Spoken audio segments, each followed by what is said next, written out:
تجارت کا آغاز۔ ہمارے نبی حضرت محمد صلی اللہ علیہ وسلم جب جوان ہوئے تو تجارت کو پیشہ بنایا۔ تجارت وہ چیز ہوتا ہے، ایسا کام ہوتا ہے کہ جیسے تاجر ایک جگہ سے چیزیں لے کر آتے ہیں اور کسی دوسرے شہر میں جا کے فروخت کر دیتے ہیں، اس کو کہتے ہیں تجارت کا پیشہ۔ اس کی بڑی وجہ یہ تھی کہ آپ صلی اللہ علیہ وسلم کے چچا حضرت ابو طالب بھی تجارت کرتے تھے۔ آپ صلی اللہ علیہ وسلم نے کئی بار تجارتی قافلوں کے ساتھ یمن، شام اور عراق کی طرف سفر کیے اور بہتر منافع کمایا۔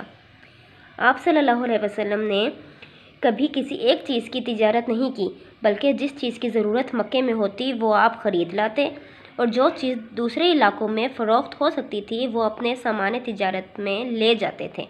مطلب کسی ایک چیز کو اپنا پیشہ نہیں بنایا کہ کسی ایک چیز کی تجارت کرنی ہے۔ مکے میں جن چیزوں کی ضرورت ہوتی تھی وہ چیز وہ دوسرے شہروں سے خرید کر لاتے تھے، اور جو چیزیں دوسرے علاقوں میں بیچی جا سکتی تھیں وہ لے کر جاتے تھے بیچنے کے لیے۔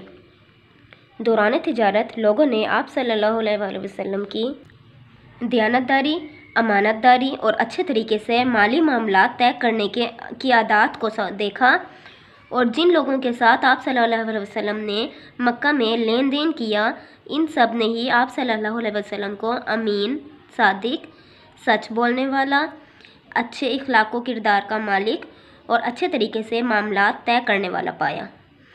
یہی وجہ تھی کہ اعلان نبوت سے قبل، مطلب اعلان نبوت سے پہلے، یہی وجہ تھی کہ اعلان نبوت سے قبل ہی لوگ آپ صلی اللہ علیہ وسلم کو امین اور صادق کے نام سے پکارنے لگے۔ حضرت خدیجہ رضی اللہ تعالیٰ عنہ سے نکاح۔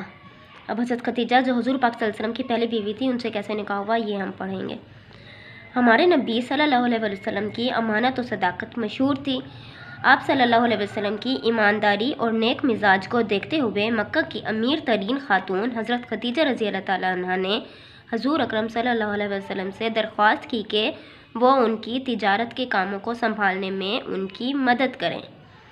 ٹھیک ہے، حضرت خدیجہ رضی اللہ عنہ جو کہ مکہ کی امیر ترین خاتون تھی، انہوں نے حضور پاک صلی اللہ علیہ وسلم سے درخواست کی کہ وہ ان کی مدد کریں۔ حضور صلی اللہ علیہ وسلم نے یہ درخواست قبول کی اور حضرت خدیجہ رضی اللہ تعالیٰ عنہ کے لیے کام کرنا شروع کر دیا۔ دیکھتے ہی دیکھتے حضرت خدیجہ رضی اللہ تعالیٰ عنہ کی تجارت خوب پھیلی، اور ساتھ کام کرنے والے سب لوگ ہمارے نبی حضرت محمد صلی اللہ علیہ وسلم کو بہت پسند کرنے لگے۔